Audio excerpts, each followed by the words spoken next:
Before Call of Duty was Tomb Raider. Oh, yeah. Tomb Raider had me like, I'm talking about, I'm up 3:30, 4 in the morning. Yeah. Got stuff to do in the morning, but I got to get off this level. I'm not going to bed till I clear this level. I'm that exact same way with porn. Wow. Yeah. Wow.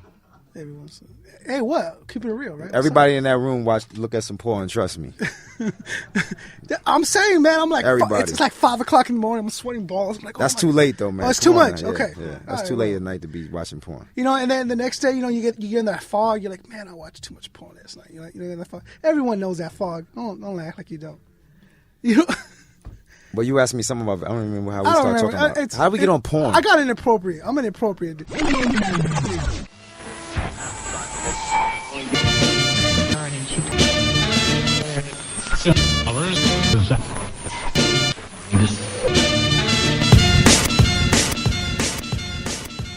the fuck up, wake the fuck up, wake the fuck up. Everybody wake the fuck up. From the city to the burbs, every street, every curve. You can block what you heard, that's the cure. Wake the fuck up, wake the fuck up, wake the fuck up, wake the fuck up. Everybody wake the fuck up. From the city to the burbs, every street, every curve. You can block what you heard, that's the cure. Wake the fuck up, wake the fuck up, wake the fuck up, wake the fuck up. Everybody wake the fuck up.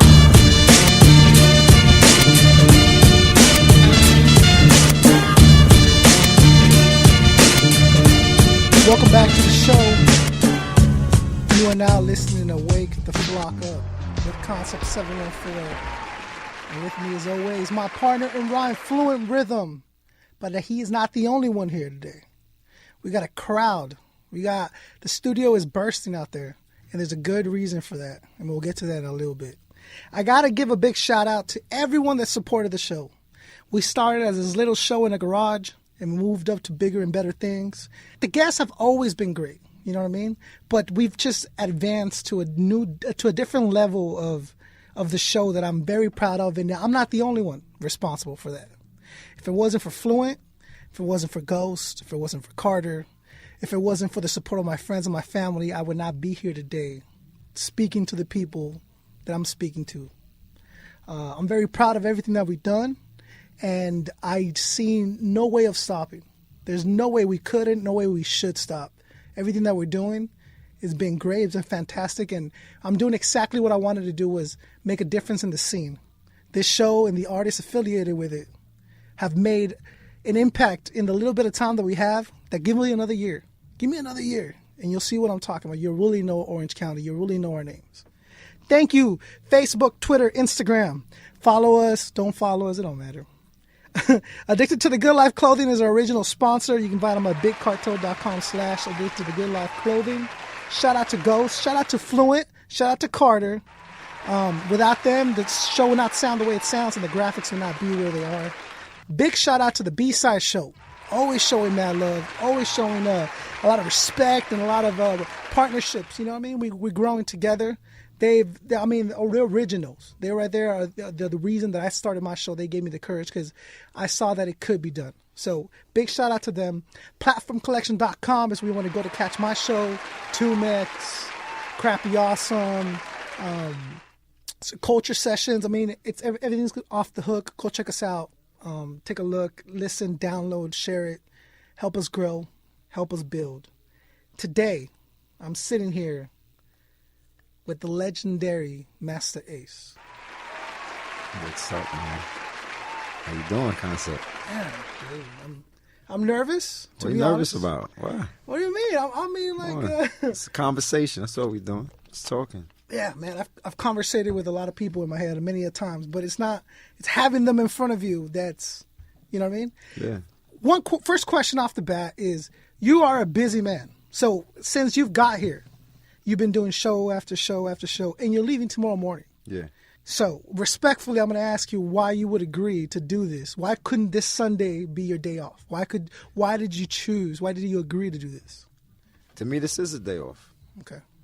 There's a lot that goes into a stage show and preparation and sound check and the energy that you exert jumping around on stage and sweating and trying to entertain people. To me, this is relaxing right here. This is just us talking about hip-hop and history and to me, this is just part of my day off. I don't feel like this doesn't feel like work to me. This is like something regular to me, and I enjoy this kind of stuff. Well, ever since first they didn't believe me. That I was coming? That I booked you. Because the way it works is like they'll be like, okay, man, who would be super dope if you can get blah and blah, like that'd be super tight, right? And some of them are like, come on, dog, like we'll get there, but not like Eminem. Like, okay, well, come on now, like bring it down a couple notches. Right. Someone that doesn't live in the other side of the country, and then we'll talk, kind of stuff, right? Yeah. But then I told him, Masta Ace is in town. I'm going to do everything possible to make that happen. I know he has a couple shows. I'm hoping he has time for us, right? So then that's when the email started. And the Twitter, and then bugging you here and bugging you there. And what we like to do to book our guests is we'll make you a flyer. Hey, check this out. And then most of the time they're like, oh, that's pretty dope, bro. Like, well, what is this? Then it gets their attention, right? Right. That's how we got RA. If it wasn't because he was in town and we're like, dog, he's in Anaheim. We got to go get him. Make me a fucking flyer. We're going to shoot over there. And then we had everyone tweet and Facebook and everything. And finally he was like, fuck, dude. All right, bro. Let's do it. Whatever, man. Like, that's what's up. That's cool. Yeah. So what you think of the flyer? The flyer was cool. Pretty dope, right? Yeah. You guys did a good job with it.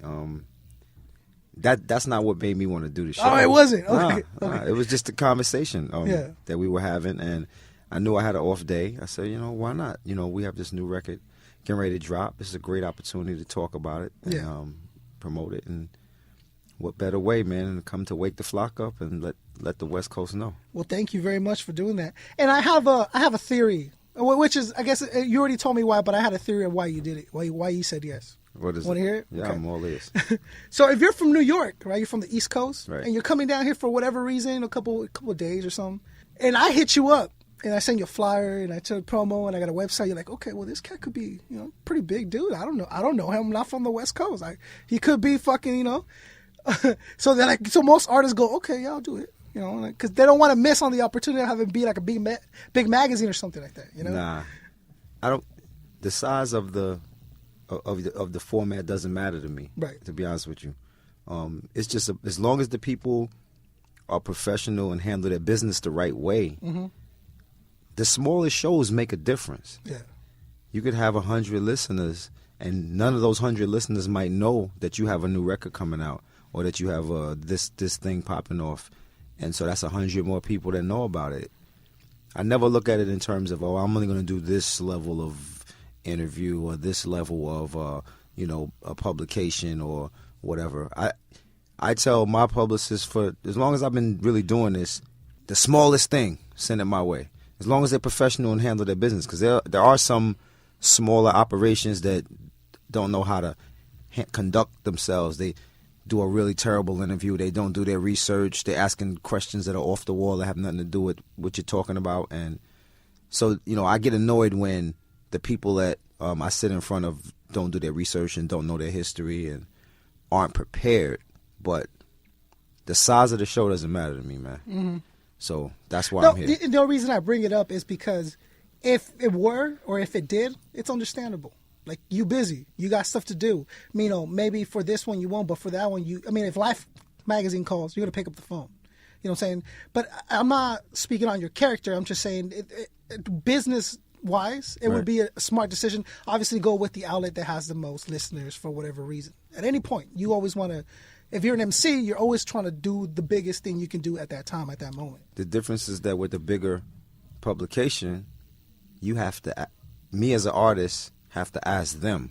Mm. Whereas I have somebody who wants me to be on their show, who's excited about me being there. Yeah. What do I prefer? Do I want to be in front of the cats who I have to basically beg for a 5-minute interview? Or do I want to go where I'm actually wanted and people want me there and they're excited for me to be there? Yeah, I prefer this kind of thing, man. Yeah, the reason I love having veterans in here is because they're able to break down things and talk about things that the newcomers haven't experienced yet. And one of those being the way that the media might treat you or the way the public treats you or the things you have to do in order to get, for example, on a magazine. So to me it would seem, because I'm a hip-hop head, that, hey, I'm going to go and I'm going to ask Masta Ace to be on my magazine. Like, Masta Ace doesn't need to ask me. But you're saying some cases it's the opposite regardless of who you are. where Right. you have to, source, I got a thing coming out. What can I do to get on? Is that the way that it usually works? You know, like I use like Spin Magazine, for example. Like, in order for us to be in Spin, our publicist would have to pitch to Spin. Hey, how about you guys do an interview on Masta Ace? He's got this new group, EMC. They got an album coming out, EP coming out. Would you guys be interested in interviewing them and reviewing the EP? And then we wait for an answer. But with other outlets, they like, yo, please come up. Like, we'd love to have you on the show. And so that's kind of the difference. I mean, if you can get both, great. But for the time being, I mean, for me, it was a no-brainer. I had an off day. You guys were not far away. Like, if you was like, yo, man, we're like 3 hours down up north somewhere, like it might not have happened because of just the logistics. Yeah. But I'm here, man. I'm in town. Why not? How's your trip been so far? The trip has been cool. Loving the weather. Yeah. When I left New York, Jersey, it was 40. Like, when I left, it was like 40, 38 that morning. Yeah. So good to get off the plane and see some 70s, man. I'm enjoying this. You know, I got to go back. Hopefully the weather's starting to flip back at home, though. Like, we were starting to get some taste of 70, but then it would just drop. Temperature would drop again. So yeah. But yeah. And you're coming from Brooklyn, but you said you live in Jersey now. Yeah, I moved to Jersey in 2006. How you like Jersey? I love it. Yeah. I didn't think I would love it. I never saw myself living in Jersey. I didn't view myself as a resident of New Jersey. It was just like, usually when you're from New York, you say New Jersey, you make a face. You're like, Jersey. Like, but I come to really love Jersey. You know, when my wife had our daughter, that was when we made the decision to go someplace away from the hustle and bustle in New York to raise her in like a little bit more of a quiet, calm, home life kind of neighborhood. And that's where we bought our first home, and we're loving it, man. Yeah. Yeah. So you bought your first home recently? In 06. In 06. Yeah. Okay. That's not that long ago. Nope. Right. Before then, were you a single guy? Is that why you didn't have a house yet, or you just didn't want to tie yourself down to one coast? Well, I was, not only was I single, but like, I mean, for some of that time, me and my wife were together because we've been together for a long time. But, you know, you're doing the boyfriend-girlfriend thing. Getting a house is not even something that's in your mind. You know what I mean? Right. It wasn't until we got married in 2001 that it became like something that was a goal. Yeah. And we actually spent about 2 to 3 years looking at houses in Brooklyn, like, we were both from Brooklyn. It's like, so you still wanted to stay in New York? That was the goal. Yeah. First, we looked in Brooklyn, and Brooklyn didn't have a lot to offer because the homes there are usually either semi-attached or fully attached, meaning that your house is completely pressed up next to somebody else's house. Yeah. You go in the little tiniest backyard, and you look to your left and you see your neighbor in his yard. You look to your right and you see some fat dude sunbathing in his yard, and it's just like real tight, and there's not a lot of space. But then the homes cost mad money. So then we started looking at Long Island, and Long Island had more to offer in terms of space, more attached homes, backyards. But the prices of the homes were still pretty high. The taxes were high. Couldn't really find that right neighborhood. And then we just went our very first trip looking at homes in Jersey, just on a humble, found our home. Yeah. Okay, well, as someone who's traveled the country, everywhere, you've been east, west, north, south. The world, too. The world. Yeah. Why stay in New York? Is it just because, or on the East Coast, is it because it's home? Why not move to I think for me it would seem easier to do business. And you campaigning for me to move to the West? No, well, I'm saying Orange County is always nice. L.A. County, you don't need it. You don't need that. You know, come to Orange County, you know what I'm saying? The weather's always good. Yeah. Beach is 20 minutes, clubs is 20 minutes, malls is 20. Wherever you go, we're right in the middle. Well, at the time, you know, all my wife's family is still in the New York area. Yeah. And so typically when you move and you leave the state, you're basically leaving behind family and friends. And, you know, you're talking about a history of friends and family. And so that's like a huge decision.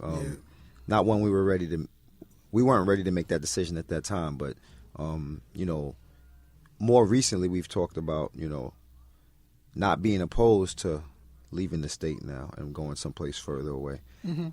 Because man, this last winter we had was brutal. I mean, y'all don't really even know up here, but we had like 13 snowstorms last year, this past winter. And when you own a home, it ain't like when you get an apartment, the landlord got to come out and shovel the driveway. Now, you the one doing you salting shit and you going. Yes, all that. And you know what we get? We'll get like a news report like New York, 14 degrees under the whatever, blizzard storms, and we in Cali in shorts and shit and a tank top. Right. And we're like, man, that must suck right there, bro. It does suck. It does suck. Give me that Corona right there, dog. Let's go hit the beach. It does suck. But it does make you appreciate when the weather flips and it starts to get nice, it makes you appreciate it more. Yeah. Because the summers are hot as shit out there too, right? Unbearable, it's both. It's the both ends of the spectrum. Bad. You see this? The sun never goes down. It's always the same temperature. You know what I'm saying? That's what come through. Even at night, the sun is shining. Even at night, it's always shining out here. That's dope. dope. Okay, good. So you're here. You're hustling a lot of shows in a row. You've had at least like 3 in the last week or something like that. And that's just this last week. Yeah, weekend. Why? That's what it's about. I mean, from a financial standpoint, the math only makes sense if you're going to do 3 or 4 shows in a row. To come all the way out here, pay for flights and hotel and all of that to do one show, the money doesn't add up. It doesn't make enough sense to do it. But if you string together 2 or 3 or 3 or 4 really shows, then the math makes a lot of sense, and then you do it. I guess what I'm asking is, why still do it? Why are you still doing it? Why Masta Ace, the symphony was in '88. Yeah. Okay. Why is Masta Ace still doing what he does?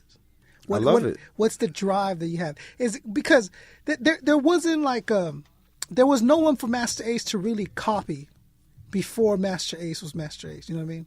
So like now, if you're born in '95, you have this whole lineup of MCs to choose from to mold yourself after and to follow in those steps. But you are the steps that people follow. You are the guideline. Well, there were cats before me. I mean, there was, and there's still the same cats, Rakim, and they're still there. But I'm saying, what's that drive? Is it just the pure and love of the hip hop of the game?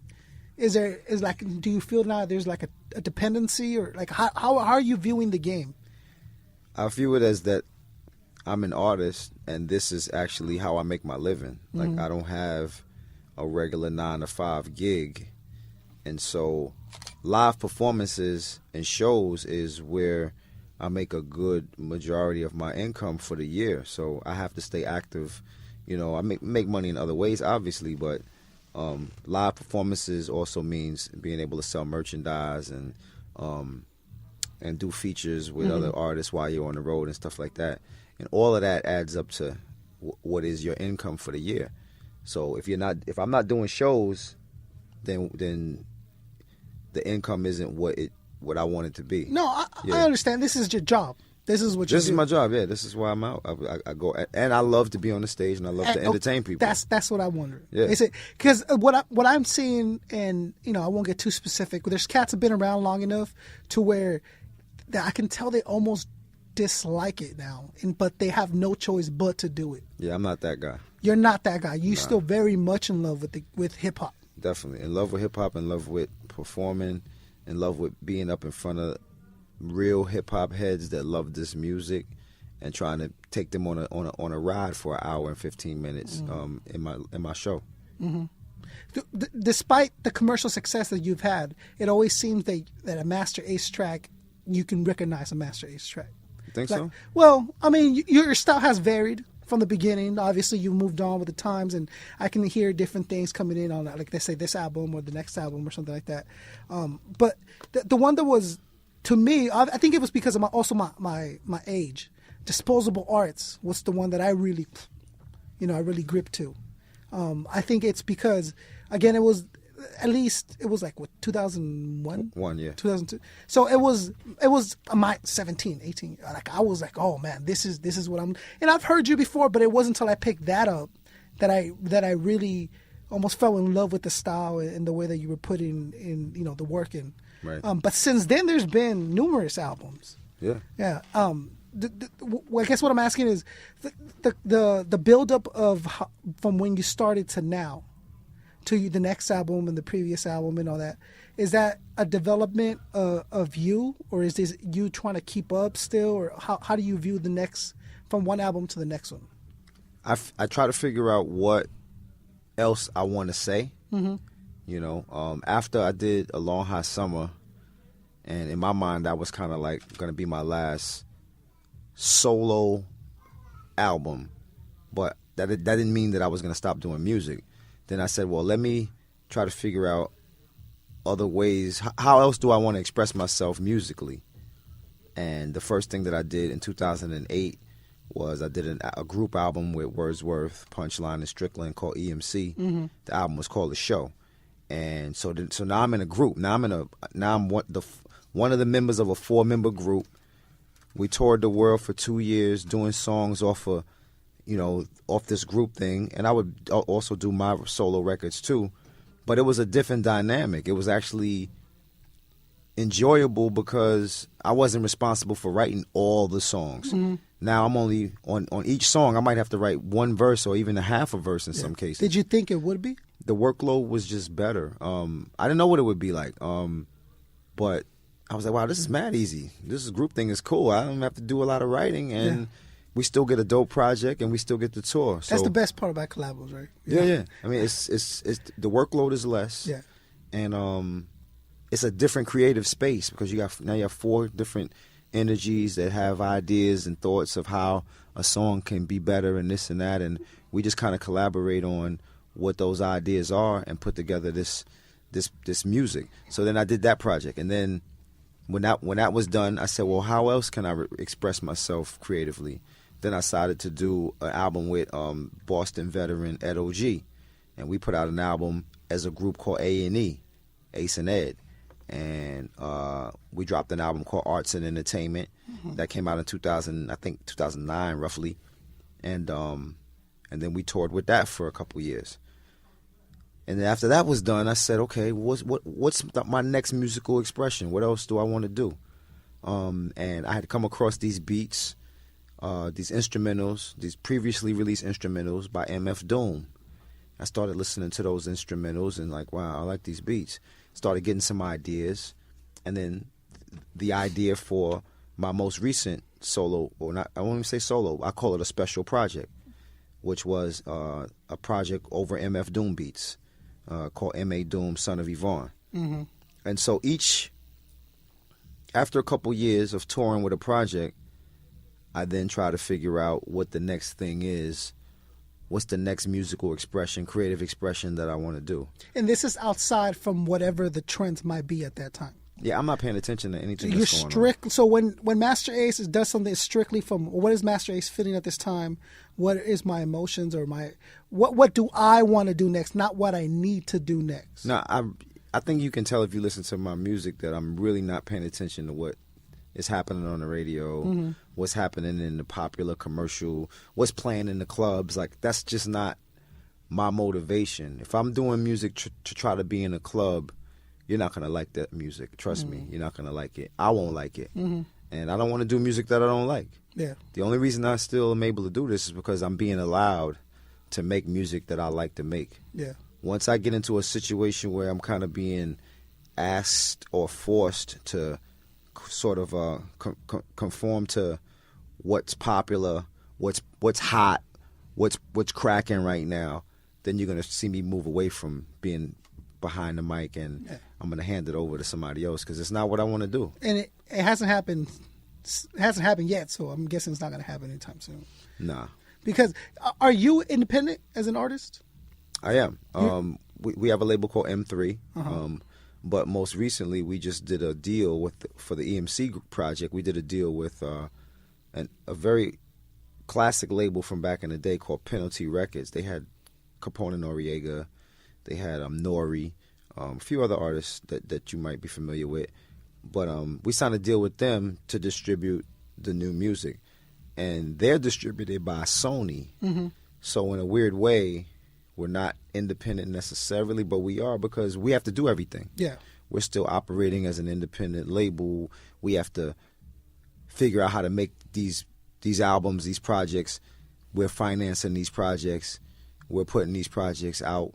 And it really falls on us. All they're doing is putting it in the stores, getting it in front of more people. Mm-hmm. We do have access to Sony's promotion and marketing department, and they step in and they help us do certain things, but we're still operating it as an indie. Yeah. Okay. So is that important to you? Like, would the right deal make you want to sign with a bigger label, or is it just that it's important to you to remain independent, regardless of? Nah, I mean, it's important. The thing about the right deal, as you said, and signing with a major, is once you sign that paperwork, then you get that person saying, "This is what Lil Wayne and Drake are doing. See if you can do something that's kind of in that line." Yeah.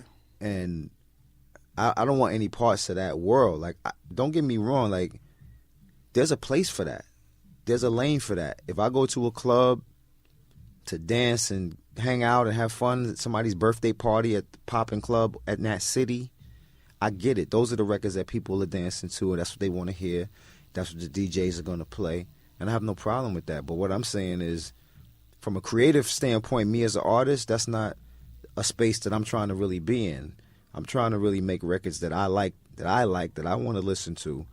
And I know there's enough people out there to support that music. And so that's kind of where I want to stay creatively. So there's some artists that take pride in the fact that they're independent. Like, they're like, no, they don't. It almost seems like they don't move on to the next step because they want to keep that title of independent, regardless of what might be offered to them. Because it means creative control. Yeah.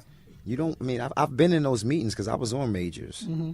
I've been in those meetings where you're playing them the songs that you've been working on, and they're like, nobody's bobbing their head. Everybody's kind of like, yeah, okay, it's cool, but we need some singles. We need some records that that such and such hot such and such is gonna play, and those meetings are the worst meetings. Mm-hmm. Because as an artist, you feel like all the music you just played is garbage to them. They're wearing suits and ties. They really aren't in touch with anything regarding hip hop, but yet they're telling you what kind of music should be made. Yeah, and it's frustrating. So I'm glad I'm out of that. Being independent means I don't have to hear any of that garbage. Mm-hmm. So when it comes time for Masta Ace to write a track, right? What is the forefront of that track? Is it always something different? I mean, like, what's the inspiration behind you doing something? Is there like a process that you go through before you sit down and write? My process now, I don't sit down and write. You don't have a writing session? No. How's that work? Because I don't. If I had to sit down and write, it wouldn't be as dope. The way I write is this is my process now. Okay. It's been different in the past, but what I do now is I have the beat, I put it on in my car, and I go about my daily day. Whatever I have to do that day. If I gotta go to the bank or drive to Manhattan to do something, whatever I'm doing, I'm just driving, and that beat is just playing over and over and over again. And I can't really explain it, but the song idea comes to me when I'm doing something else, like driving on my way to go somewhere. Yeah. And the beat is just in the background, just repeating. And I just start kind of humming rhythms. First, I'm just humming a rhythm, like what pattern would I rhyme with this beat? What matches this beat pattern-wise? And I'm just mumbling nothing. And then all of a sudden, the first couple of lines come. And then, okay, I got a couple of lines. Then I get to a red light, pull out the phone, I quickly type in. It used to drive with a pen and pad, but now it's a little easier with the smartphone. Yeah. So I actually don't even type with my fingers. I just push the dictate button, and I say the line into the thing, and it just writes it, which is like super dope, the technology that they got now. And so that's what I do. I drive, and I just kind of record lines in my phone, and that's how it happens. And then the concept usually is developed in those first couple of lines. I start figuring out what the concept is going to be, and and then off and running from there. Yeah. Okay. And before you know it, you've already written a track. Yeah, you've written your verse, and then once you got a verse and you know what the song is about, then you can build on that. And if it's just me having to write the whole song, then I just build on it. Was it different before? Yeah, it was. When I did Disposable Arts, it was similar but different. At that time, I was going to the gym real heavy, and I had back then. It's funny. It was actually CD Walkmans. That's what we were doing. So you had the CD Walkman on your belt. You had the anti-shake on? Yeah. It didn't work? Put the anti-shake on, and I would put that on my belt. And I had, in one pocket, I had a pen and paper, and I would put the headphones on, let the beat play, and I would work out. And while I was working out, I would just get ideas. I would finish a set, take out the pen and paper, write down the line, put it back, do my next set. But it was different because it was in the gym, but it was really the same thing that I do now. You just let the beat process, write it down. And it comes to me. It comes to me, yeah. Okay. When you were growing up, okay, so let's say a young Masta Ace, I'm talking like 5 or 6. Okay. Did you already have that inkling for music, for lyrics? Was that something that you grew up with? Or was it something you picked up later on in your teenage and your adult life? It was later than 5 and 6, but what I will say about being 5 and 6 is the backdrop of my childhood was all this soul music that my mother had on vinyl that she was constantly playing in our little living room. Record, I'm talking about, it was like record player, like the joint that you put the record. I don't know if you've ever seen this before because you're young, but they had this little stick. Yeah. And you put the record on top of the. You could actually pile records on the stick, and then what would happen is you press play, and then the record would drop down automatically. One record would drop, the arm would pick up, come over, go down on the record, and it would play that whole side. When that side was over and it hit that last little end, the record player knew that it was at the end. The arm would lift up, it would move back, and it would drop the next record down. And so that was just happening in the background. Ohio Players, Earth, Wind and Fire, Gladys Knight and the Pips, Mandrill, like all of these groups, this soul music was just, it was the soundtrack to my childhood that was going on. And so I probably didn't realize it, but it was definitely had an impact on me. Yeah, absolutely. So maybe 5 or 7 years later, when I was around 12, I went back to those same records, and then I was listening to them myself, and then started taking those records and going down to my boy's house, and I started off DJing, and I started DJing with these records, and that was it right there, you know. Yeah. And hip hop at that point, by the time I'm 12, you know, we're talking about the 70s. Hip hop was already really late 70s. Cats was already doing big parties in the Bronx and recording these tapes with cats rapping at the party and battling at parties, and all those tapes made their way down to Brooklyn. And so if you had one of those tapes from one of those big parties in the Bronx in your radio, you were the man in the neighborhood to play. And we just would sit around and listen to these tapes and cats battling and doing routines and harmonizing, and just all of that early stuff is what made dudes want to do what we wound up doing. Did you grow up with both parents? Nah, my mom and my father lived in the neighborhood, but he was a alcoholic who hung out with a bunch of bad dudes and went, and they just used to go just drink and get high all the time. And I would see him here and there in passing. I knew he was my dad, but there was never like a relationship like that. Yeah. But my mom didn't let me ever feel unloved. I lived in an apartment with my mother, my grandmother, and 2 uncles. And that was pretty much our household. And, you know, I was definitely, between my mother and my grandmother, like I was the baby. So I got plenty of love, and that was good. Yeah. So okay. So your mom you would say is where you got that little taste of music from the beginning. Your mom and your uncles would play something every once in a while. Right. My uncles, some of those records were my uncles, but my mother was constantly playing, like Earth, Wind and Fire was her group, so she played that stuff nonstop. And you know, it's like you weren't paying attention as a kid, but then when you heard those records as an adult, it immediately hits you. Well, that's why I think you let them simmer. You let the beat simmer. Yeah. Because it's background, just like those songs were Yeah. in the background. Yeah. And, you know, they process through, and then little by little, they build up to who you are now. Yeah. So when you play a beat in the background, you're kind of going back to that childhood and getting back and Yeah. memorizing. Because that's exactly what I do. So there's a beat playing. And I play that beat all day in my headphones. I go to the library all day. Go to no matter, all day in my headphones. And then I'm ready to write. Because I have writing sessions where, like, don't bug me for an hour and a half. I'm sitting here. I'm going to write. But that beat's already been simmering in my head. My soul's been already processed and my brain's already gone through it. Right. So I recognize that. I see the purity in it. It brings me back into a stage where, like, okay, the world don't matter at this point. It's me, the pencil, and the beat that's already in my head kind of stuff. Word up. So I respect that. I like that. I didn't know you write or anything until just now. Yeah, I'm an MC. I didn't know that. The show is an MC, for MCs, by MCs. Okay. A lot of people tell me that now. Like this show's only like 5 months old, and before that, I've been rapping for like almost 10 years already. See. And I got stuff out. I got stuff, plenty of love, plenty of other stuff before that. But it wasn't until like, oh, hey, wake the flock up concept. Hey, that's what's up. I love your shit. It's like, yeah, okay. You know what I mean? That's good though. Yeah, it is. And that's what's my plan was to, okay, you're not gonna pay attention this way. How else am I gonna get in your head? Okay, well, let me do it this way then. And it's just a way for my name to get recognition and also to contribute to the scene. So if at the scene, I don't know what it is. Maybe my skills ain't what I think they are, or I just don't have the right presentation or whatever. But in my head, I always knew I will make a difference. I want to be in hip hop. One way or the other, I'm going to contribute to it.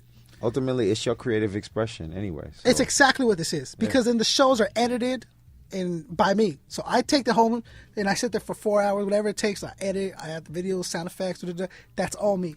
So at the end of the day, this is another project that I'm just pushing out to the people. And in hopes that they'll go and then SoundCloud, Google me, and then music gets this noise out. Go. And continuously making new tracks. We just went down to our Rhymers Guild Studios, what we call our garage with one mic. Okay. This is how, Ludacris, this was his story. He started off in radio. Really? I did not. Because first he was a frustrated rapper and wasn't nothing popping for him. Yeah. So he got on the radio station in Atlanta. Mm-hmm. And he was a radio personality, known as a radio personality in Atlanta, but he still was writing rhymes. Yeah. And then all of a sudden, just being on the radio put him in front of the right people. Yeah. Bam. That's the goal. Yeah, that's the Go. goal. But for you, I don't know. I don't want to say it's all worked out perfectly, because I'm sure it hasn't. You can't say that. But it has worked out for Masta Ace. Yes. Working from everyone. I mean, even early on, you were working with the best at that point. I was. I mean, to have Marley Marl be your first producer, and he was really, at that time, he was the kind of biggest name in producers that there was. There was nobody was really above him at that time. Yeah. So to be associated with him that early in my career was definitely a blessing. Now, having seen hip hop, you literally live almost like down the street from where people, contributed to where it began. Right. Right. Did you think it was going to spread? Did you have a feeling like, oh, this is going to be it? Or was it just something that you fell into and you're like, let's just run with this? Nobody knew. Trust me. Anybody tells you they knew, or I knew this was going to be the biggest thing. Nobody knew that. Yeah. We were just doing it because it was the thing to do. It was just like how video games was the thing to do for a while or whatever, and not for a while, they still are. But I still play video games. Yeah. But what I'm saying is, you don't play Call of Duty? Not anymore. You used to play. I used to play all that. What'd you play, like Sega or something? No, I mean I was a not Sega. I was Atari. a PlayStation dude. You're a PlayStation dude. I was a big Madden dude. Yeah. I discovered Call of Duty a little bit later. I played the very first Call of Duty. What'd you think? Oh, I loved it. It was but I started having dreams. See, that's what I'm saying. I could tell you're one of these dudes like, I played too much. Yeah. It was too much of my time being consumed in front of those games in particular, because before Call of Duty was Tomb Raider. Oh, yeah. Tomb Raider had me like, I'm talking about, I'm up 3:30, 4 in the morning. Yeah. Got stuff to do in the morning, but I got to get off this level. I'm not going to bed till I clear this level. I'm that exact same way with porn. Wow. Yeah. Wow. Hey, what? Keep it real, right? Everybody in that room look at some porn. Trust me. I'm saying, man. I'm like, Everybody. it's like 5 o'clock in the morning. I'm sweating balls. I'm like, That's too late, though, man. Oh, it's Come too on much. now. Okay, Yeah. All That's right, too late at night to be watching porn. You know, and then the next day, you know, you get in that fog. You're like, man, I watched too much porn last night. You're in that fog. Everyone knows that fog. Don't act like you don't. You know. But you asked me something about. I don't remember how we started talking about. How did we get on porn? I got inappropriate. I'm inappropriate. Dude. You're playing Tomb Raider, and don't tell me you weren't thinking the reason you were playing Tomb Raider is because you got these little hot brunette running up and down. Nah, you know what I'm saying? Like, no, it was like an escape, like on this adventure. And what I liked about Tomb Raider was it tested your brain. It made you had to figure you're stuck in this room. Yeah. There doesn't seem to be any way to get out of it, but you know there's a way to get out. Yeah. And you just start pulling stuff, pushing stuff, Puzzles. trying to fix. Yeah, and then and then when you finally discover, oh, this wall moves. Yeah. Now you're hyped, like you're like, ah. So yeah, I went through that stuff, but it all all the video game stuff ended for me pretty much when my wife got pregnant, because even because I was producing the studio, the extra bedroom was the studio that became the baby room. Yeah. My equipment hasn't been set back up since my wife got pregnant. Yeah. Literally. Okay. Life happened. Yeah, I hear you. That's it. Yeah, you know, but so now is there a new form of escapism for you, or is I don't do fantasy football. I don't do that. you a sports fan? Yeah, I'm a football fan. You're a football fan. Yeah, sports second. Yeah. Football first, sports second. Man, I cannot wait for baseball season to be over. Dude. I think my escape is music. Is it? Yeah. Well, as touring. Okay. Yeah, touring and music. I think that's what my escape is now. I did coach for a while. That was kind of like my fix, my football fix. I was coaching high school football. I did that for like 11 years. Yeah. And enjoyed doing that. And that's how that's really how I transitioned out of Madden, because, I needed to be doing something, making something happen. So you just went live Madden? Yeah, went live Madden. Just live Madden. Exactly. That makes sense. Yep. Now, you're talking, and I mean, I don't know what I expected, but you're an average dude. Like, hey, I'm going to the bank. I'm going to, I got barbecue, neighbors, whatever. Exactly. Everything you're saying, barbecue. How hard is it being Masta Ace and trying to accomplish these things, trying to get these things done? You have to be recognized, especially in New York. No. It's so funny you saying that, because I was just commenting the other day how nobody recognizes me. Like, I come up to people that actually know me. Yeah. Like, that know me. Yeah. And I'm like, yo, what's up? And they're like, yo, what's up, man? Yo, it's Ace. Oh, what up, man? Oh, shoot, I ain't even know it was you. I get that like more than anything. You know what it is you're really low tone. You're That's low, like your approach, even to this, you're just like, yeah, man, you know what I'm saying? Like, we do it, we kick it. I put the glasses on, you know what I'm saying? Yeah. I'm out and about, like. Well, was it always that way? Nah, well, when the Symphony video dropped, there was definitely, because that was like in the forefront, like that was like a big video. Absolutely. And in New York City, I was recognized constantly because of that video. Mm-hmm. You know what I mean? But that stuff dies down. It's a new generation of people out there. The people who used to be those kids that ran up to you back then, they're adults now. They're in their 30s, 40s. And they're walking around like dealing with their own stuff. Like, they're not even looking to recognize nobody. Half of them don't even listen to hip hop no more because they hate what it sounds like now. So they just like, So, I don't get recognized anywhere near what you would think. In my own town, but I'm cool with that. I actually like the autonomy of just kind of just being able to move around. Yeah, anonymity, and a lot of artists that I've spoken to tell me the same thing. Like, I kind of like people not coming up to me. I only want people to recognize me when the show starts and I step on stage. Yeah, then they can be all, oh, Ace, great. Once I step off that stage and after I finish signing the last autograph and get back into my regular street clothes, it's almost like I compare it to Superman Clark Kent thing. Like Clark Kent. I'm a mild mannered reporter by day. I got my glasses on. I'm just going about my business. And when it's time to, be the superhero on stage, then I turn into that character. Right. Yeah. Okay. Three blind mice, see how they run, see how they run. They all ran after a farmer's wife who cut off their tails with a carving knife. Did you ever see such a sight in your life as three blind mice, three blind mice? Charlie Murphy! Stomping through the hood with my Chucks on. I knock on every door, who the fuck's home? I'm trying to find some trouble I can dabble in. Yeah, I've been traveling, pockets getting fat again. Apparently you niggas don't really get it. No flossing with your bitch, thinking I won't really hit it. Yeah, she on my line like fish bait. You got a problem? Wait, dog, let's get the shit straight. Strickland, yeah, better than these rap dummies. Watch your tune, got goons to hold a strap for me.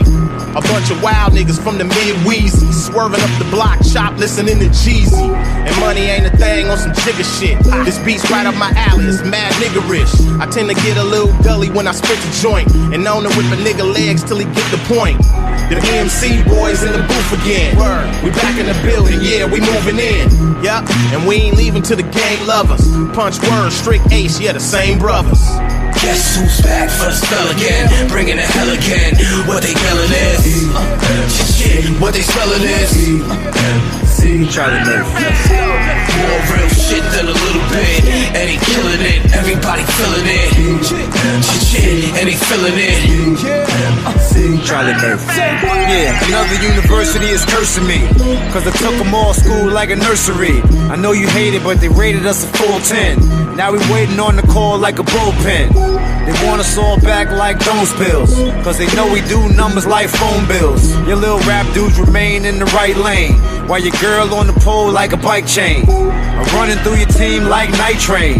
Black and white footage put us in the right frame. Y'all really wanna get to a place where you learn what the 5 fingers said to the face. Smack. Google us, who with us, we the best to choose. Get beat to death, picked up by EMS, removed on TV, BBC, CNN, the news, making moves, keep track, got GPS confused, and we hungry, and we steady peeking at your food, stomach hurting, like we got PMS and rude with even less to lose, ain't sleep, slept or snooze, in the lead, never left, then we suggest the rules, we back.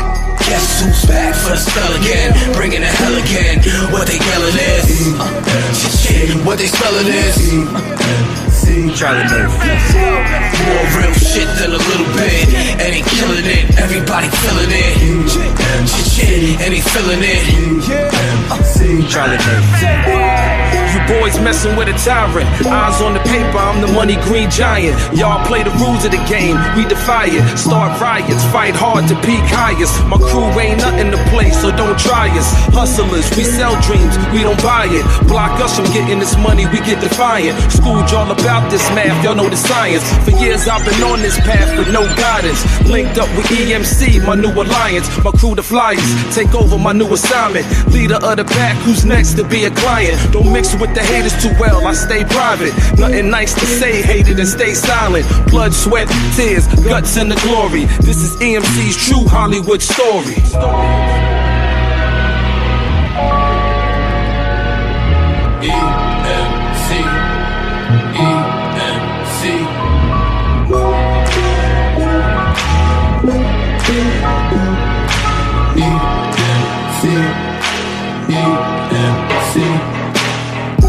Guess who's back for the spell again? Bringing the hell again.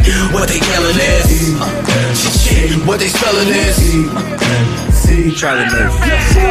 more real shit than a little bit. And he killing it, everybody feeling it. Shit, and he feeling it. Charlie Murphy.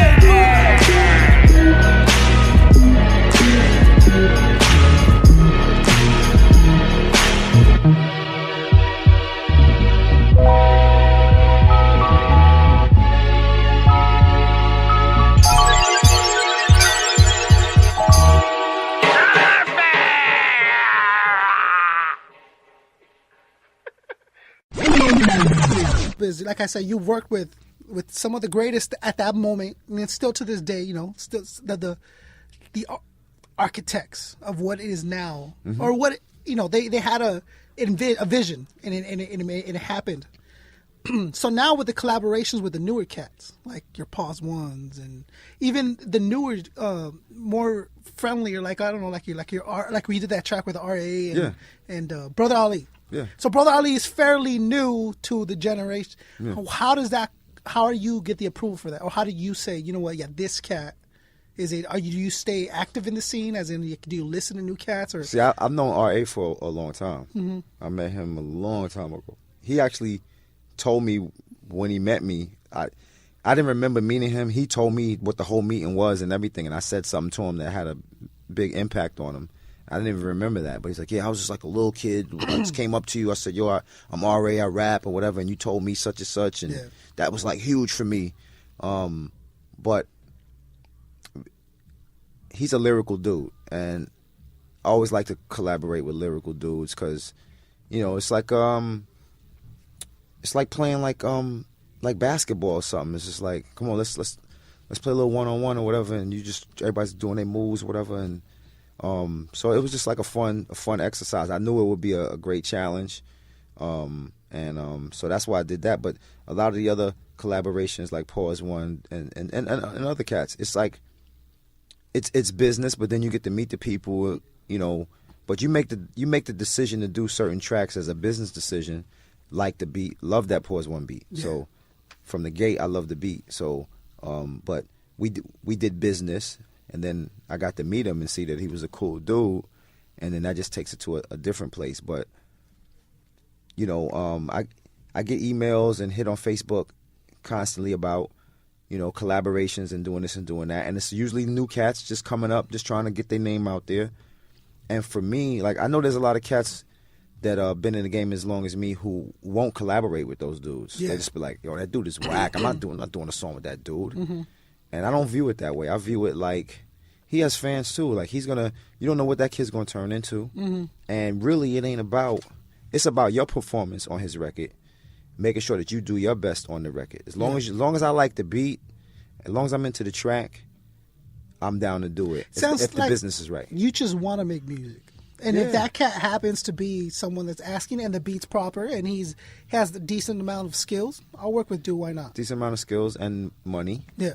Okay. So can I buy a Masta Ace collabo? Is that the way it works? Yeah. If I go, hey, I got so and so much money. Yeah. Okay. Yeah. Let's do it. Yeah. Okay. Because I know if I like the beat, if I don't like the beat, I'm gonna say, yo, man, you gotta send me some more beats. I can't do it for this beat. Mm-hmm. I'm gonna be honest with you, like. I can't write to a beat that I don't like. It's just not going to be a good verse. Yeah. I could write it, but it's not going to be a good verse. And I would think that you would want a good verse. Yeah, you want to be much involved in it as that person that's hitting you up for the collaboration is. Yeah. And if you don't feel the beat, it's not going to happen. Right. It's not going to be good. It's just, you know. So you've obviously turned down collabos. And are the collabos that you've wanted to do that you just haven't gone to yet or you never will again? Not necessarily. It's people that reached out that wanted me to do it on the strength, for the love, you know, that kind of stuff. For the scene, man. What they don't understand is that this is what I do for a living. Mm-hmm. So this is part of, those collaborations are part of my income for the year. And, you know, you saying do it on the strength means that, you know, that electric bill ain't going to get paid that much. Yeah, so that's how I view it. That's how I view it. Yeah, absolutely. What is your kid? You have one. One daughter. She's 9. She's 9. Yeah. Has she gotten a sense of who her dad is yet? Just a sense. And but she's seen a couple little YouTube clips or whatever. It's funny to her. She's like, oh, what are you doing? What are you doing up there? Like, why are you? You know, she doesn't know the impact because she doesn't know the history of the music yet. Like, she doesn't know where I fit in all of that. So. Yeah. It's kind of cool. Or do you recognize yourself as that? Not really. Do you see yourself as that? I mean, I'm more dad than anything. That's how I feel. Oh, so now you're more dad than you are Masta Ace? I'm dad husband first. Yeah. Masta Ace second, because real life consumes me, and music is almost an escape. Yeah. You know what I'm saying? It's very refreshing to hear you say that because I feel some people don't understand that, or they just have it probably flipped the other way. Yeah, they have it flipped the way. Yeah. I'm blank before I'm anything else. Yeah. So this is the way I gotta live. So my wife's gonna have to adjust to that. Whoever I marry is gonna have to adjust to that. My friends, they gotta dig first down. This is who I am. You know, but I think it's a very mature way of looking at it. The way you're doing it. And that's the same thing I tell people now. Like, I can't go home and be like, yo, I can't be spitting freestyles to my wife all day. You know what I'm saying? She'll be like, get out of here, you know? Exactly. I can't, ask her for breakfast. Yo, mom, breakfast. You can't do it like that. How long did it take you? Did you always know that? Or did it take you a while to understand that, hey, I need to tone it down. Because you have to. I've never been that guy though. Like that's hard to believe. I've never been that guy. That's just that was instilled in me early though from my mother. Like don't get too full of yourself thinking that you're too much of this or too much of that. So I always was just kind of a humble kid. Like I was the kid like I was the only child, so my mother would always be trying to buy me stuff. Mm-hmm. Oh, you like these pants? Or you like this jacket? And I was like, nah, I don't need that. Mm-hmm. I don't need that. It's it's cool, but I don't need another jacket. I'm good. Like I knew how to say, because there are kids that'll take, and I just learned at an early age to not be that way. And all I can really associate it with is just how I was raised. Mm. Good. You had a good upbringing. I believe so. Yeah. Okay. That's respectable. I like that. What do you see it now as hip-hop? At one point when you started, it was this mysterious something to do, and then little by little, you had to have seen it like, oh, man, this is really catching up. This is really being it. I don't know if you at one point said, like, whoa, this is really literally taking over the world. Like, this has a global influence. Well, now, though, how do you see hip-hop? How do you view it? I mean, it's obviously probably billion-dollar industry from the commercial side. Yes. On the Kanye West, Jay-Z, Lil Wayne, Eminem side of it, it's a multi-billion-dollar, industry. And fans need to understand that there are levels to this music. That's a level. We understand that level. That's the commercial level. That's popular audience. People consume that at a high rate.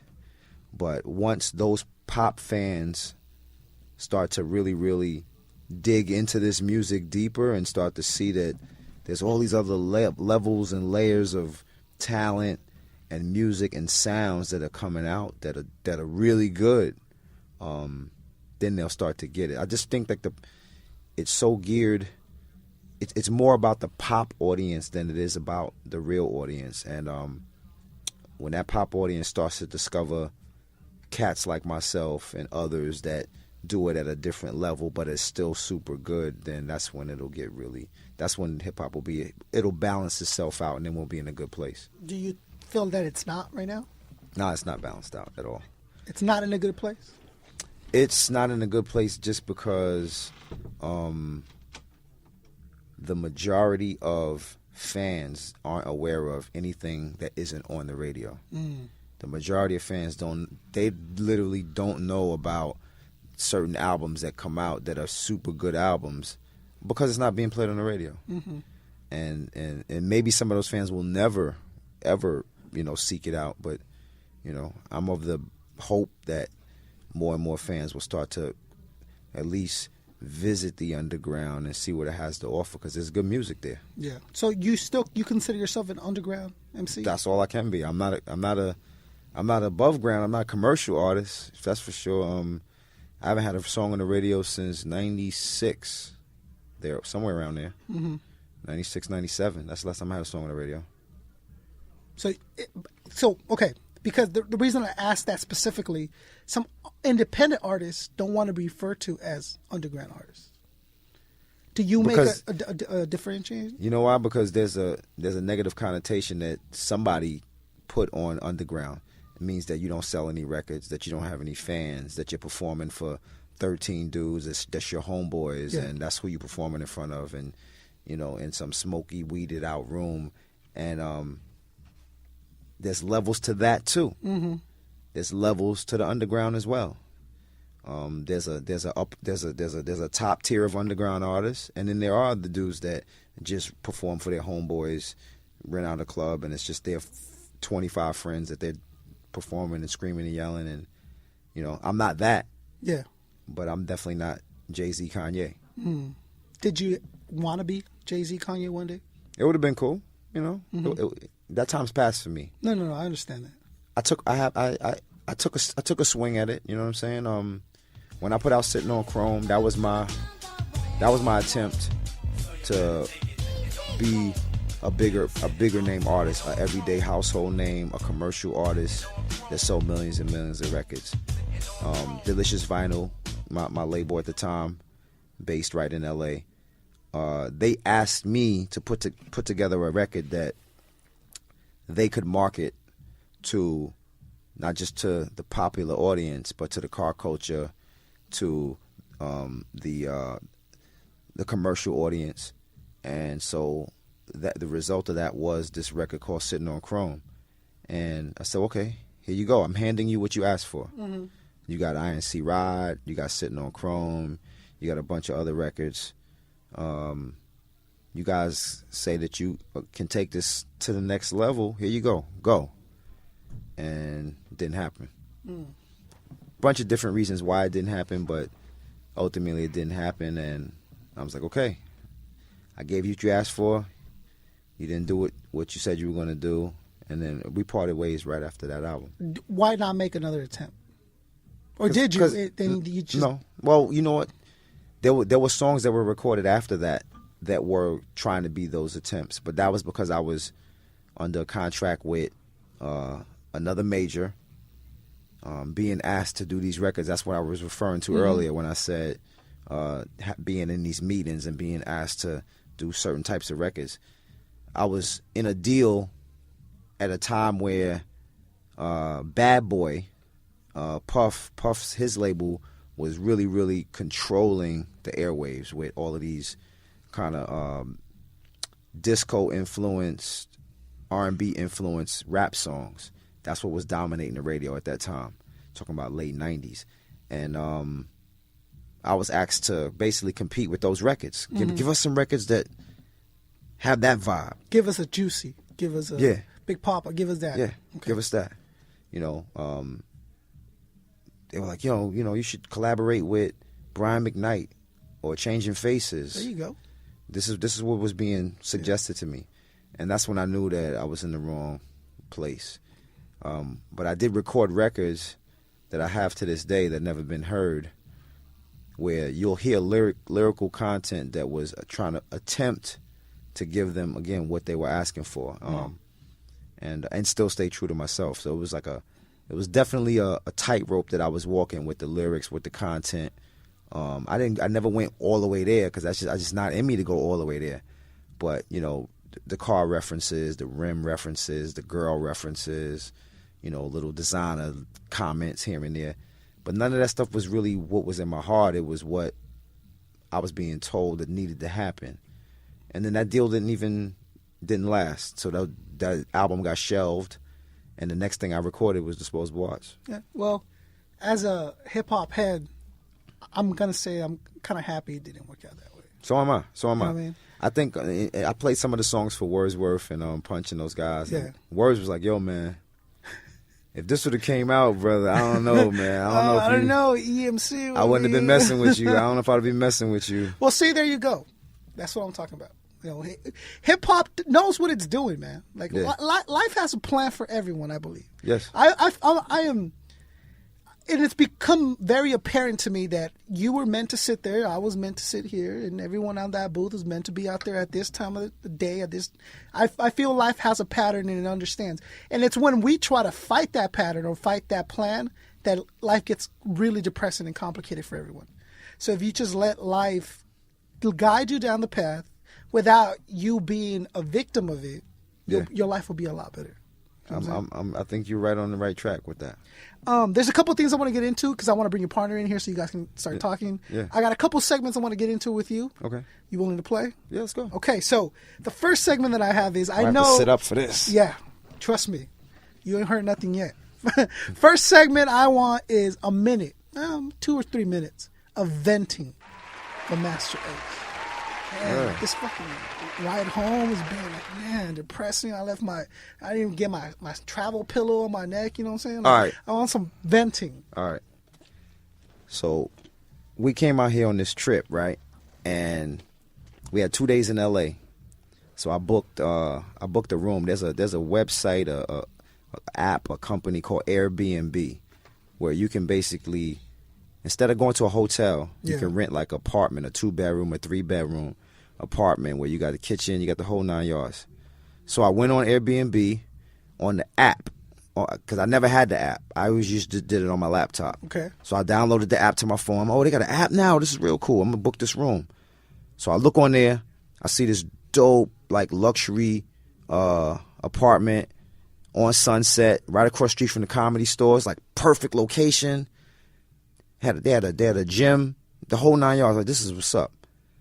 I send it to my man Powell. I say, yo, this is where we're going to be staying. I'm about to book this right now. Boom. I go back to the app. I booked the room, or so I thought I booked the room. Uh-huh. Right? What happened was I got a confirmation 2 weeks before we was going to come out here saying, your room is booked for Carson, California, blah, blah, blah. I'm like, Carson? What the I booked no room in Carson. I went back on the thing, and I look, and I'm like, this is not the place that I meant to book. You booked the wrong place. I booked the wrong place, and they had already taken like $600 off my credit card. So I immediately hit them back and was like, yo, this isn't the right place. I need to cancel this room and book something else.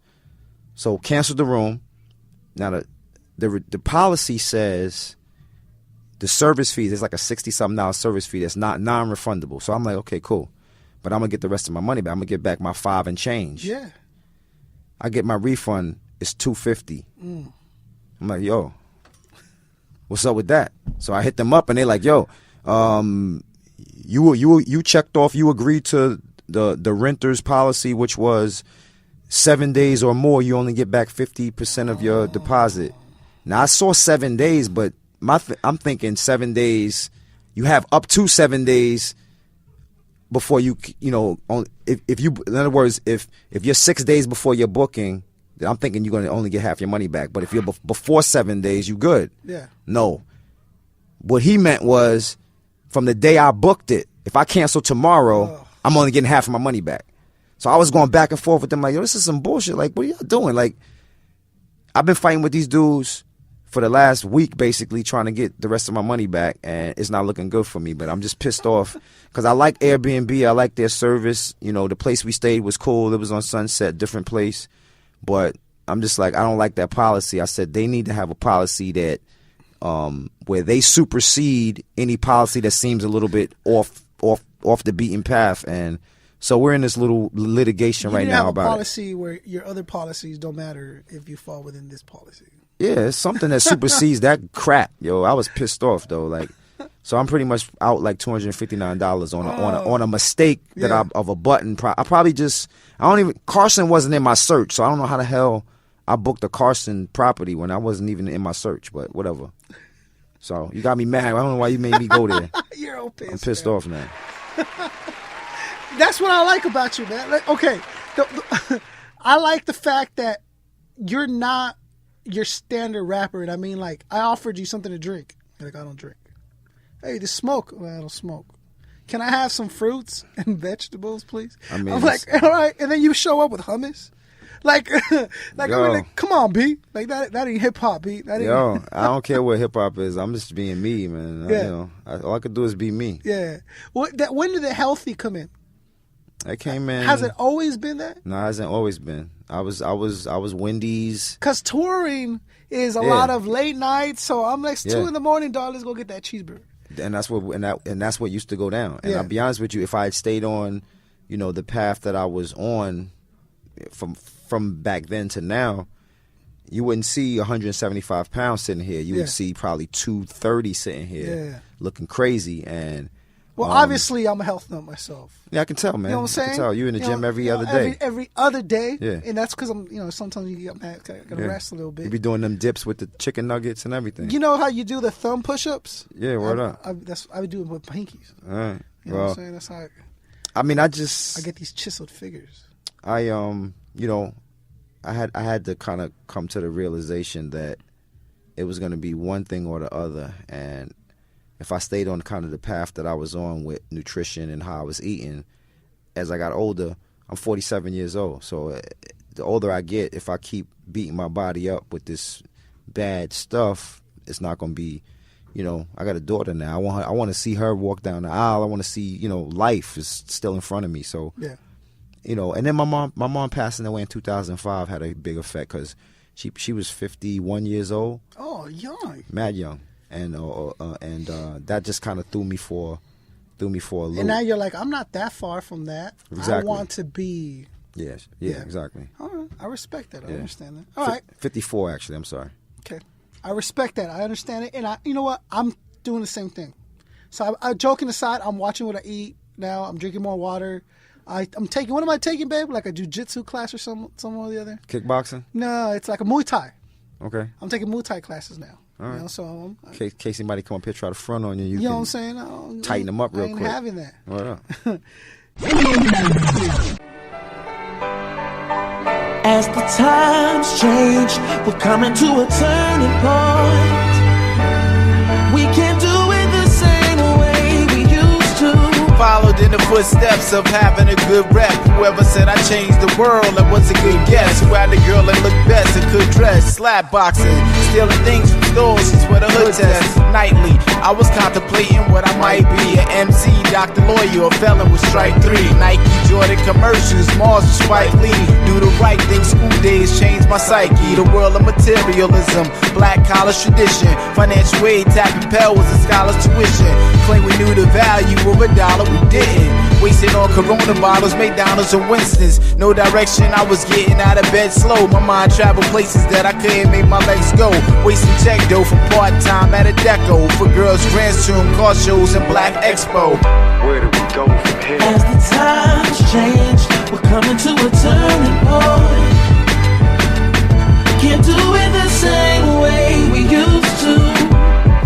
Usher in a new day. Turning point, yeah. We can't do it the same way we used to. Growing up, living life with no concern with it. Permanent curves in the road, we just turned with it. Was like a tournament. How we played on the streets of this big apple that got a worm in it. Had to earn in it. Packed groceries and toted bags, just so we could sport imported tags. And though we didn't have a wealth of green, stepping on the scene crisp and clean gave us self-esteem. Guess was fresh, but I just dressed Benetton. Compared to those squares, I was a pentagon. Calling my man on the intercom. Hey yo Malik, come downstairs and see what I spend it on. Weekends went to 40 deuce. We was sipping on malt up, trying to get shorties loose. Best friends, I was with them all. We was all dressed up, taking flicks by the picture wall. And before it got stupid cold, the neighborhood football games was like the Super Bowl. We played Cephalon, Van Dyke, Tilden. Bring your helmet, meet me in the back of the building. Hammer was a beast, KK the best runner. The Wooten brothers, when I think back, I just wonder. I sit and wonder about these different guys. And what that turning point was, they gave us different lives. Where do we go from here? As the times change, we're coming to a turning point. Can't do it the same way we used to. Usher in a new day. Turning point, yeah. We can't do it the same way. I was just thinking back when life was easy. All I did was rap and spit a couple bars. I had a job in the crib, copped a couple cars. Might have partied too much, been in a couple bars. Watched all of them get they shine, now what's up with ours? We stay consistent, you can tell that by the rules we play. And we work hard, you can see that in the dues we pay.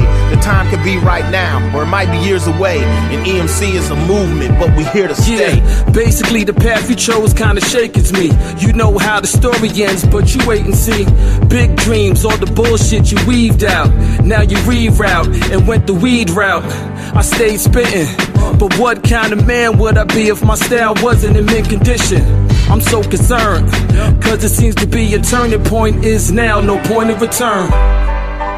As the times change, we're coming to a turning point.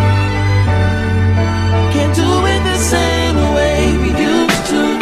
Gotta do some things differently now. Turning point, turning point. We can't do it the same way we used to. We can't do it the same way. Change, to a turning point, turning point. No. Can't do it the same way we used to. Can't do it the same way. Day. Turning point, turning point. We can't do it the same way we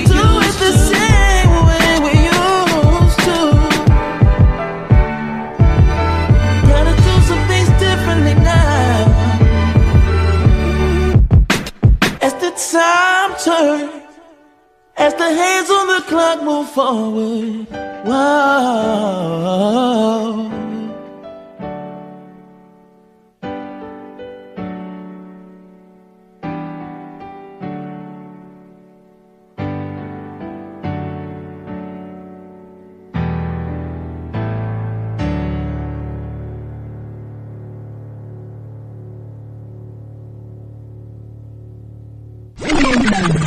Top 5. I need Top 5 Masta what? Ace top 5 musical influences. Oh, my personal music Your influences, top personal, 5. it don't have to be hip hop, it could be Okay. top 5. Top 5 musical influences. I'm gonna say Chic, Good Times. That song in particular. Chic, Good Times is definitely one. I'm gonna say Slick Rick.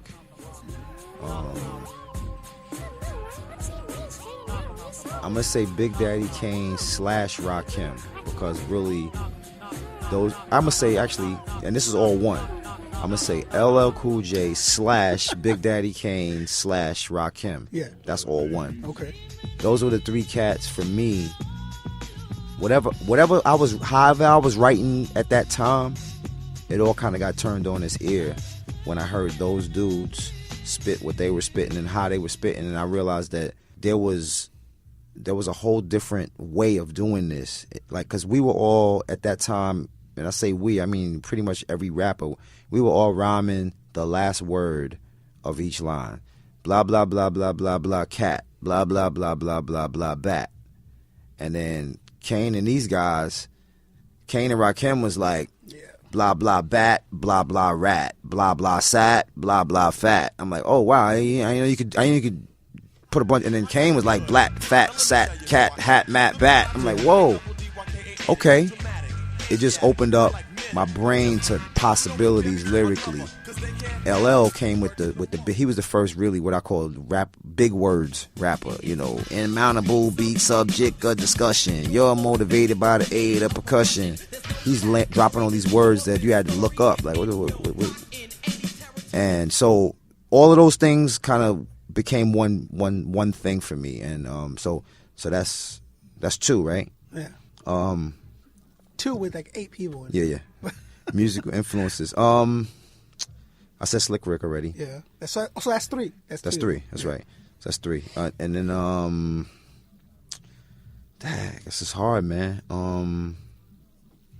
Very hard. I'm gonna say Gil Scott Heron, because his albums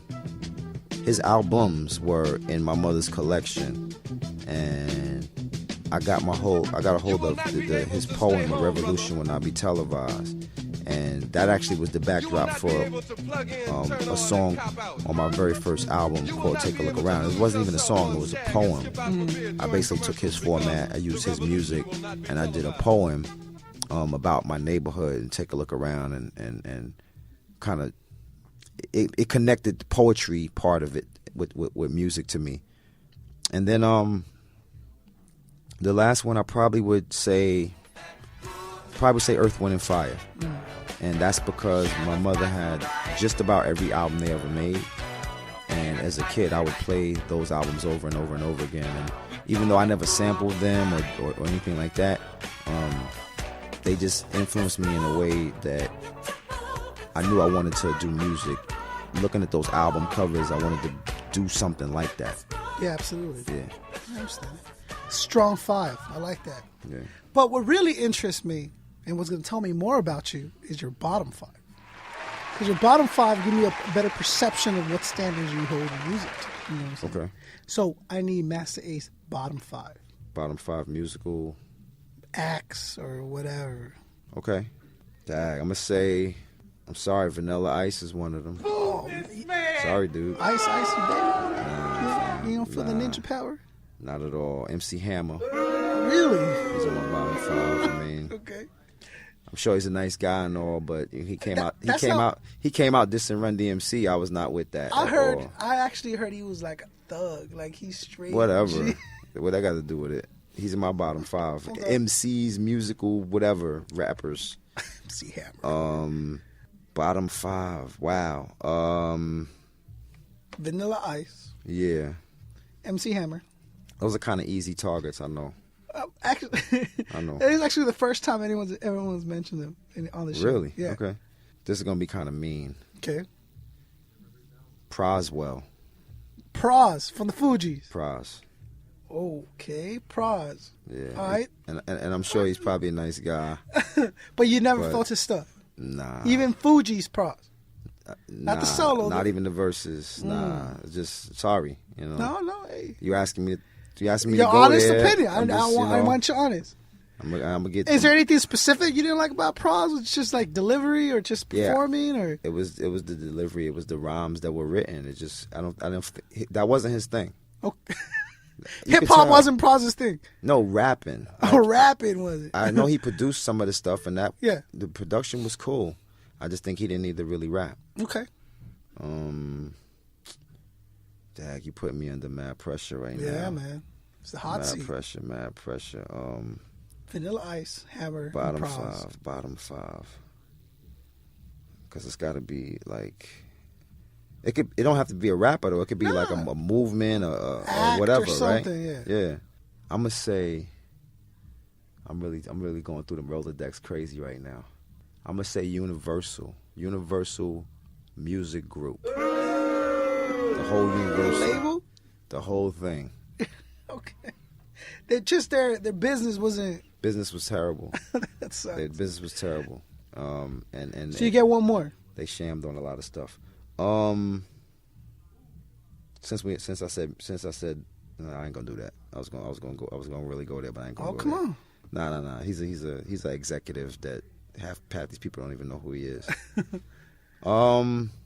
My last bottom five is corporate America and how they latched on to hip hop for their own personal gain, but never really gave anything back to it. Mm-hmm. They made money. They threw us in their commercials and threw our music in their commercials and had people dancing around and break dancing and spinning on their heads to sell a cheeseburger, and never gave anything back. McDonald's rap. Word. Yeah, I'm with you. We usually throw somebody in there for the guest, but I'm sure you got no idea who it is, so it's not even worth mentioning. Okay. We'll move on. Okay, good. See, this is what I'm talking about. See, now we get to know Masta Ace on a different level, on a different sense. That's what I was looking for. Before I bring your partner in, I'm gonna get this last segment in. Okay. And then we'll bring them in here, and you do the promo you want to do for the show and everything like that. So the last thing is you fit, right? You a fit dude. I think I am okay. I think I'm okay. You a boxing fan at all? Fighter? UFC, I'm not a anything fan. like that? Nah, boxing more than UFC. Okay. But I'm not. I can't. Like, we went to a gym the other day down in Oxnard. It was like a pretty famous gym, and my boy Strick and my boy Power, they're way more into boxing. So Power's all ripped, dude. Yeah, he's yeah. Like, you know what I'm saying? Like, yeah, he's a protein shake. But it seems to me if I were to start swinging, Masta Ace can handle himself. Yeah, I mean, I'm from Brownsville. I had to defend myself my whole, from pretty much from 4th grade. Okay, good. On, because we're gonna do something I like to call 12 rounds. Okay. Where I'm gonna ask you 12 questions. Okay. Each more difficult than the last. Okay. If you answer all 12 honestly, you're the champion. You win. You go home with the belt. Okay. If you cannot answer the question, or you will not answer the question, you win. You will be knocked out.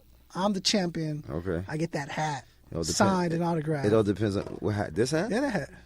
Oh man. And I don't know. We got to see the what. The jacket's too small, but the hat I could rock. Let me see what these questions look like. Oh, see, but I can't show them to you. No. I mean, I'm. Are you willing to play 12 rounds, Masta Ace? Let's play. Let's play. I'm game. You're game. Round number 1. Simple. What is your favorite part about your craft? Performing. Round number 2. What is your least favorite part about your craft? Promoters. That's a very popular answer around here. Round number 3. If you could collaborate with anyone, dead or alive, who would it be? DJ Premier. That still hasn't happened. Nope. It's going to happen, though. I don't understand how that hasn't happened yet. There's a mixtape called Ace versus Premier. You have nothing to do with where they. I thought you might have because you mentioned something on that kind of early, where they just put your. Well, man, I could have swore they put a premiere beat and your lyrics on top. Oh. Fly. A whole mixtape. A whole tape. You had no idea that went down, huh? I would like to hear that. Okay. Number 4. What are you most proud of for round number 4? Performing at the London Arena in 1991, opening up for Public Enemy and EPMD in front of 15,000 people. That was my first time ever doing an international show.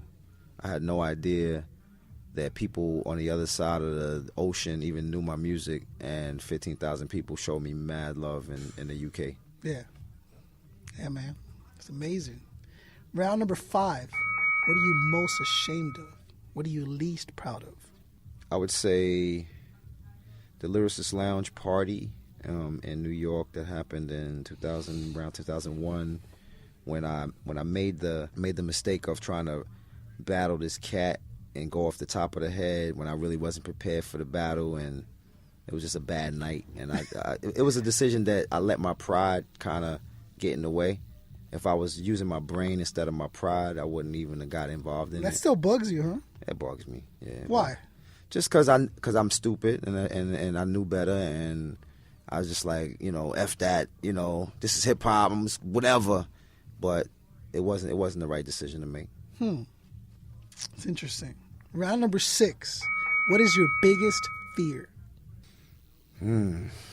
That I get sick and can't perform for my fans anymore. Like a throat cancer or something like that. Well, I have MS. I had mentioned that in an interview recently. That I made an announcement, and so, from what I hear, it affects over time your ability to move, walk, things like that. So, that's why I jump around on stage like a nut, because I'm gonna use this energy while I got it, while I can still, while these legs is working good. Yeah, I'm gonna use it. It's respectable. Round number 7. Who would you take a bullet for? So there's a bullet flying through the sky. Who would you jump in front of that bullet? My daughter. That's easy. Yeah. Without a doubt. Round number 8. Who would you let that bullet hit? I'm not saying you shoot someone. That's not what I'm saying. I'm saying same bullet. Yeah. You don't shout though. Like that's a list. Yeah. You can line them all up. Yeah. You know what I'm saying? Who would you let that bullet hit? There's a few people. This promoter in Pasadena for sure. For one of your recent shows? Yeah, it's a list, but. Well, who would you let that bullet hit? I'm gonna go with the what's the name of the venue? I gotta say the venue. What's the name of that stupid venue? It's actually a cool venue, but the one you just had at it? Yeah. Rex? No. It's in Pasadena. Pasadena? Yeah, this was like a couple months ago, December. I performed there. Anyway, the cats who performed there, they know who I'm talking about. His name is Joseph, the owner of that venue in Pasadena. You would don't show that dude. Okay, I'm not about that dude. I'll never perform in that spot again. Really? It was that bad? He's just a whack dude. Dang. Like that. Out of all the people in the world, there's one guy. And it's really recent because it's like still fresh, and I'm out here on the West, and it just since I've been out here, I've been thinking about it. It's been bugging you. I like it. Round number 9. Who would you never work with? Ever work with? Chief Keef. You would never work with Chief Keef? No. I had no idea you would even know who the hell Chief Keef is. How can you not know? Because there's like cats I don't expect Masta Ace to like bother with. You know what I'm saying? Like, I mean, it's there. You can't ignore stuff. You got to see what it is. Okay, why him in particular? I don't know that me and him could ever do anything that would sound halfway like music. Yeah. Because he himself doesn't do that, so why would it work? I got you. Round number 10. So you're doing pretty good. You know what I'm saying? Down to the last 3. It's the final round? Oh, it's 13 rounds? Yeah, no, okay. 12. Okay. I mean, we can go old school and go like, how do they go? What did they win, like 25 before? 15. They win 15? Yeah. Oh, that's too many. Ali and them dudes. Before that, though, they used to go way longer than that, didn't they? I don't know about before that. Since it was, like a sport? sanctioned event. 15. It was like 15. Dang, Yeah. that's a lot of fucking rounds. That was heavyweights. Round number 10. Do you believe in God? Absolutely. Is this like a being that's controlling and maneuvering, or is it more like a spirit? I don't know. I know that I'm not necessarily a religious person, but I'm definitely a spiritual person, and I know there's something bigger than us. Mm-hmm. What the name of that is, I can't say for sure if God is the correct name or what, but I do know that there's a picture that we can't see while we're here on this earth that we'll see when we pass on, and I believe that that's there. There's so many things that happen around our lives that we can't explain, but we can explain it, and I definitely believe that we have angels. There's people that have been in our lives that have passed on that still look over us and guide us in certain things and get us out of stuff that something. Oh, I almost got hit by that car and I can't believe there's something else out there. Yeah, without a doubt. Okay, I understand that. Round 11. What is your strongest insecurity? What are you most insecure about? I think it's my tummy. It's not really a tummy anymore, but it's not where I want it to be. Yeah, like a gross itty or an outie or something like that. No. It's just my the 40-year-old gut. It's I mean, obviously, I have no idea what you're talking about. Okay, I know you don't know. I know you don't know, but yeah, it's something that that's your biggest insecurity. I mean, I look in the mirror. The fact that you like. I don't want to be the fat old guy. I don't want to be the fat old guy, yo. There's way. I don't want to be the skinny fat guy with the gut. Yeah. That's which is worse than being just a regular fat guy.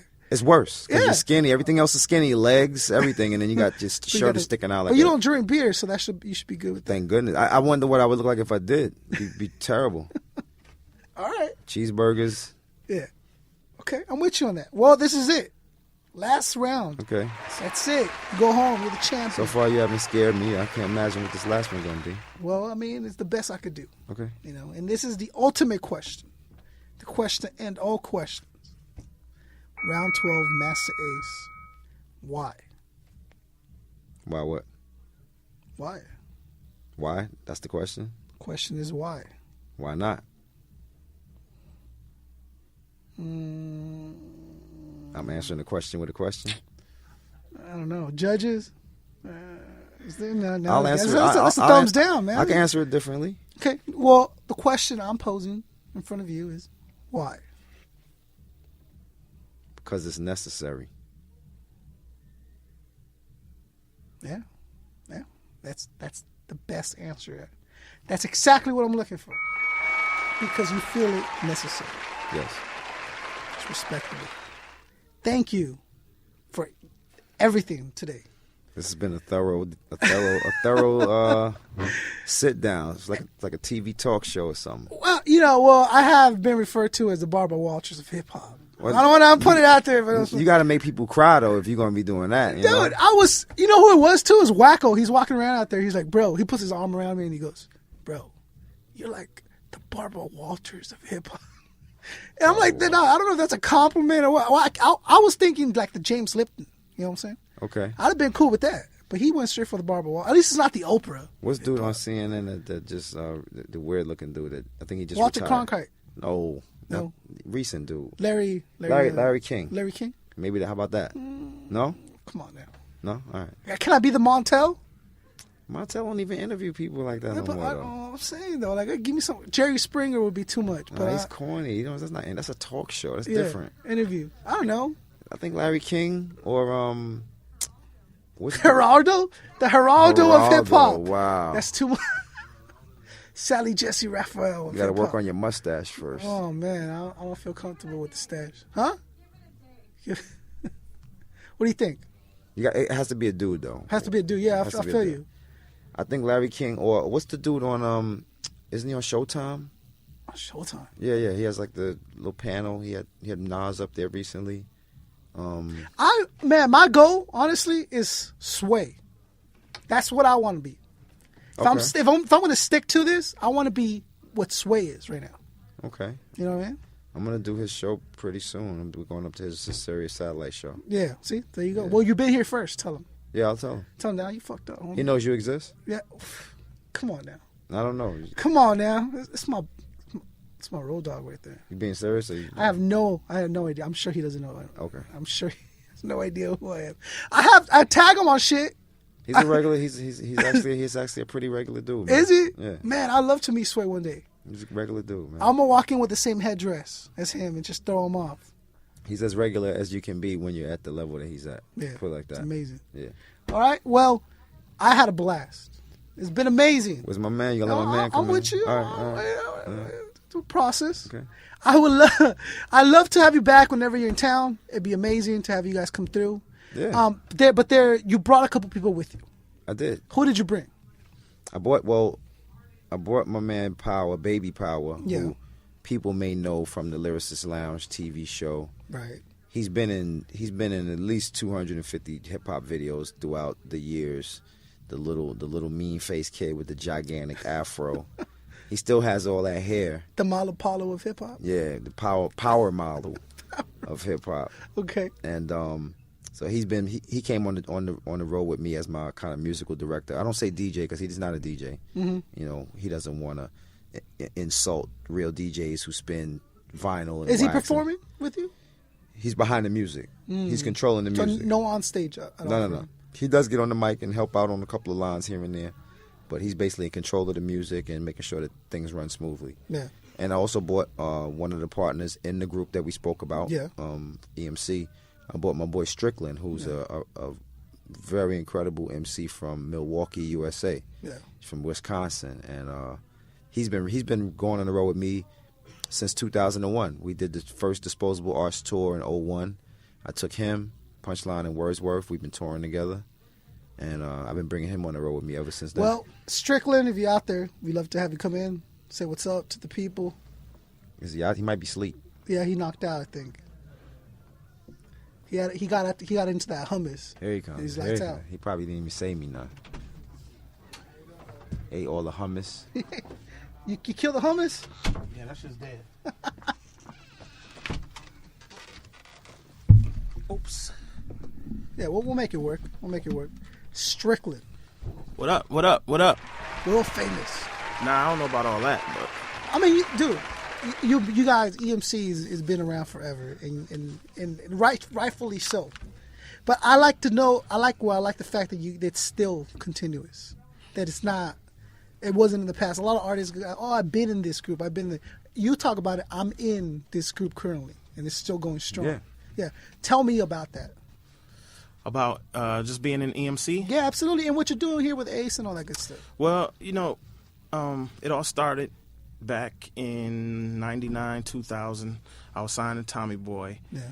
I had just signed, so they put me on a mixtape run through the summer to kind of get my name bubbling.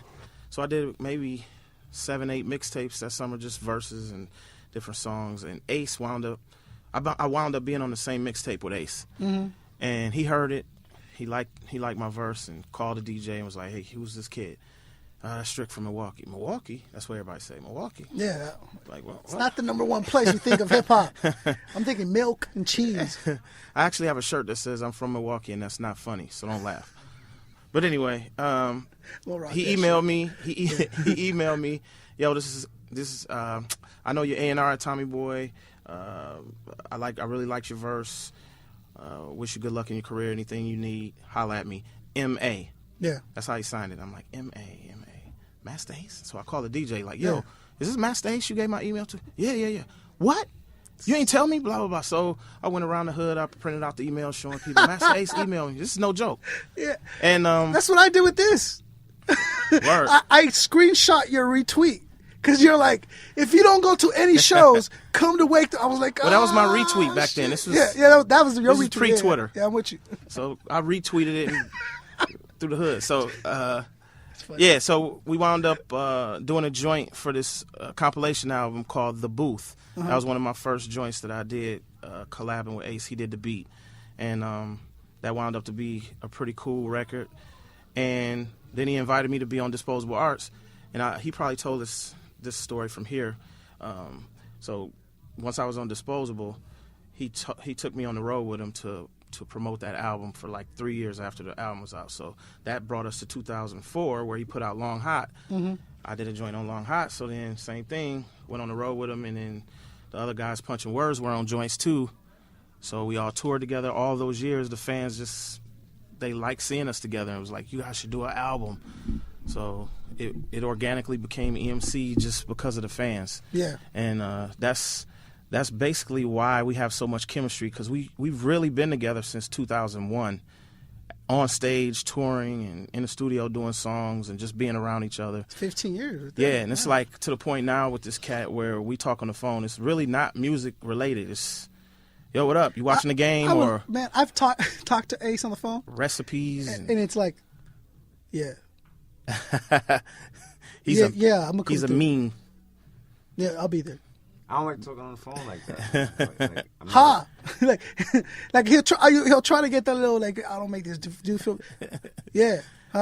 He's too cool for school on the phone. I like getting to the point. That's You got time is money. I'm with you. But yeah, my point is we like brothers now. It's like, we'll get to the end of our conversation and, oh yeah, did you get that beat from such and such? Oh yeah, okay. So what's going on now?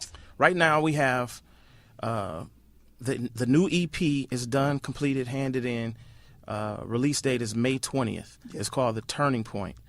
May 6th you can pre-order it, and we're trying to get people excited for the pre-order day, because we want to see and show the label that there's people out there that's so excited that they're pre-ordering it. So that's pretty important to us, that you go and pre-order it on the 6th, because then you get the single, which is called Charlie Murphy. It's a banging joint produced by 14K out of Detroit, and you'll get Charlie Murphy and the first, I believe, 30 to 50 people or something get a free giveaway or something. But why Charlie Murphy? And does he know about the track? Charlie Murphy does know about the track. He actually tweeted Ace. I'm paraphrasing. He said the joint is hard body. But the actual retweet is screenshotted, and it's all over our Facebook pages, our Instagrams and stuff. So he's aware of it. He likes it. He thought it was a cool song. So I'll let Ace explain how he came up with the concept to call it Charlie Murphy, because that was his idea. Yeah, well, there's all these records out that's named after all these famous people. There's like a song called Justin Bieber. I think it might be a song called Gary Coleman, Barbra Streisand, all these like Shabba Ranks, I think. Yeah, all these people, and I just wanted to like pick a character. It was really kind of my little poke at that trend, and I try to pick a character that would just punch you right in your face and bloody your nose. When you say the name Charlie Murphy, it has a connotation to it. Like rough, tough. Don't give a F. But still, you know what I'm saying, someone can mess with kind of stuff. Yeah. Still funny, because that's, our lyrics are witty and funny. At least that's how I And then it's funny that you mentioned, because I hadn't really noticed till I heard the Atmosphere song called Kanye West. Oh, see? He has a song called Kanye West? Yeah. We didn't even know that.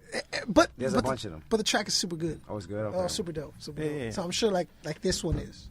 So again, May 6th, we said it drops, right? May 6th is the pre-order. It doesn't really drop till May 20th. Okay, and where can we pre-order? All digital outlets, iTunes, obviously, and then what are the other ones?